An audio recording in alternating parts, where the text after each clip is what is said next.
Ladies and gentlemen, dear friends, at the very outset, allow me to express my gratitude to the organizers of this conference for the opportunity to address you.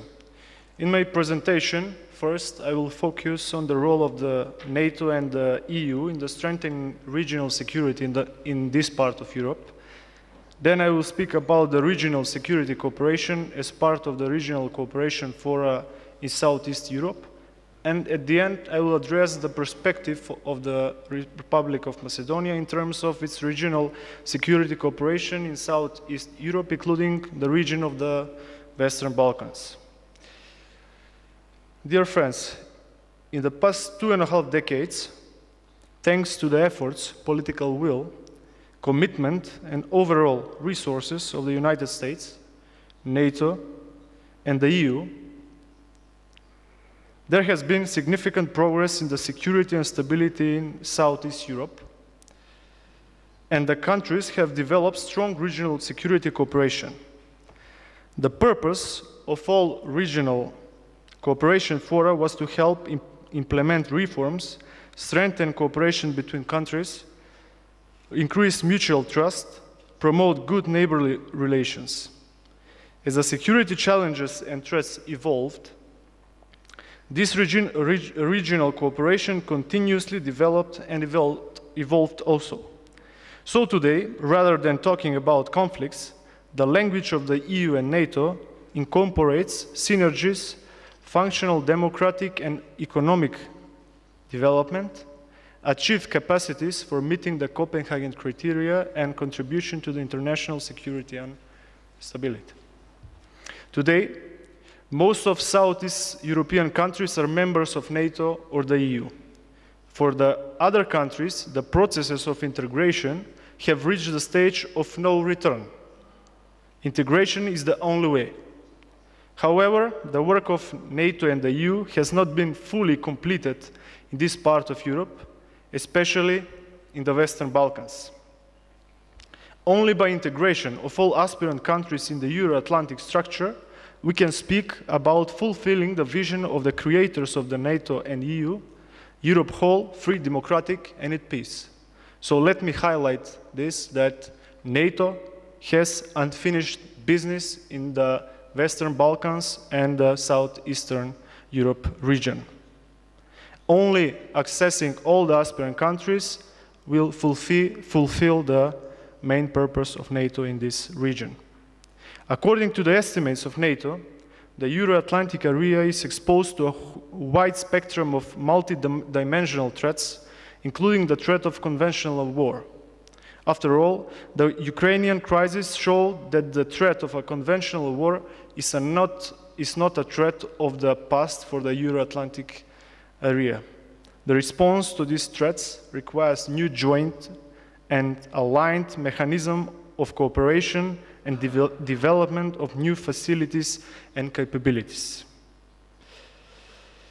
The contribution of the countries in this part of Europe in advancing the security, stability, and peace is really important and highly valued.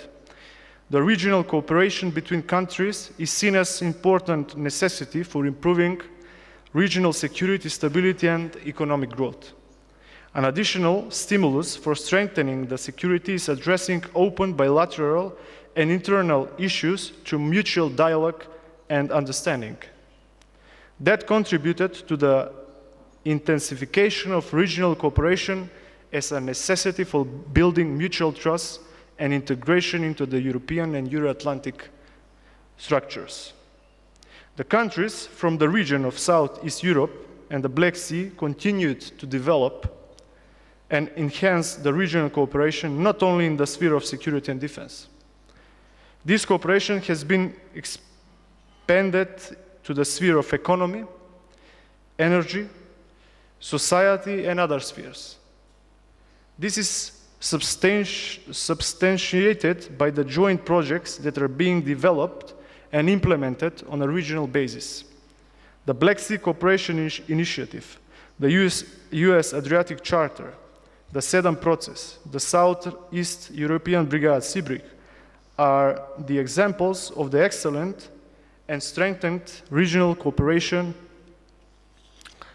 focused on promoting the common values and shared interests for the Euro-Atlantic integration. Despite the enhanced regional cooperation and stable security situation, there are some challenges that threaten to destabilize the region of Southeast Europe in the long term. The existence of fragile states, the Belgrade-Pristina agreement, and some other threats in the region represents a significant challenge.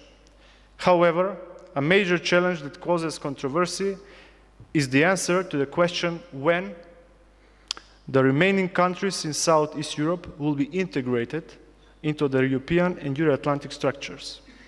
At this moment, no one can give a clear answer to this challenge. The Berlin Conference held this year reaffirmed the commitment of the EU concerning the contribution of these countries to the security and stability of the European territory. The commitment of the countries of the region in promoting security and stability, progress in the development of good neighborly relations, rule of law, and sustainable economic growth was recognized. The common response to these challenges from the Western Balkans and Southeast Europe should move towards the development of enhanced regional security, economical, political, social, and other types of cooperation. Ladies and gentlemen, the membership in NATO and the EU remains high on the agenda of the government of the Republic of Macedonia as a strategic objective and one of the top foreign policy priorities and a common interest for our country as well as for the NATO and the EU. In order to achieve this strategic goal, before the last summit of NATO in Wales, the officials of our country engaged in our intensive diplomatic initiative to give additional input to the NATO leaders to invite the Republic of Macedonia for membership. The readiness for attaining the full-fledged NATO membership of our country was demonstrated in an address of the Prime Minister Gruevski in February 2014 at the NATO headquarters, where he noted that as a responsible member of the international community, the Republic of Macedonia acts as a de facto member of the NATO. The undue holding of the Republic of Macedonia at NATO's front door certainly does not contribute to its credibility.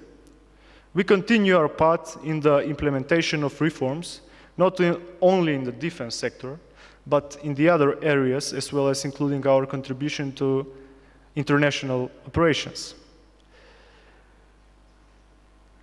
The current defense reform cycle has started in 2012, and it will last until the end of 2015. We have developed and evaluated a reservoir of interoperable deployable capacities and capabilities, like Medium Infantry Battalion Battle Group and Role 2 Light Maneuver Medical Treatment Facility, and other units that are trained according to the best practices of NATO. As a long-term contributor to international operations from 2002 to date, the Republic of Macedonia has deployed over 3,300 troops. We are among the top countries that has sent soldiers per capita in international operations. The government adopted a decision to contribute to the new NATO mission in Afghanistan, Resolute Support, and we will continue to be part in the EU-led mission Altea in Bosnia and Herzegovina and UNIFIL in Lebanon. Also, from 1999, we have been providing logistical support to KFOR for Kosovo, and we will continue to do as long as necessary.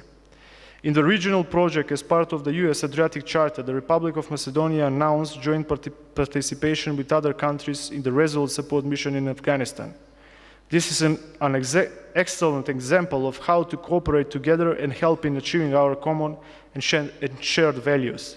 Actually, the membership of the Republic of Macedonia and other Western Balkan countries to NATO and the EU will be a major step forward in strengthening and ensuring long-term stability and security, not only in the Western Balkans, but also in Europe. At the end, I would like to emphasize that we need to enhance the regional cooperation between the countries, institutions, NGOs, experts, and general public, as well as the cooperation between all security stakeholders. The regional cooperation needs to be placed on a new higher level of cooperation as part of the regional fora themselves. Excellent examples of this are comprehensive ministerials between the US Adriatic Charter members and the 7 member countries. After all, we all have a common goal: greater security and stability, better life and welfare of our citizens. Thank you very much for your attention. Благодаря на вниманието.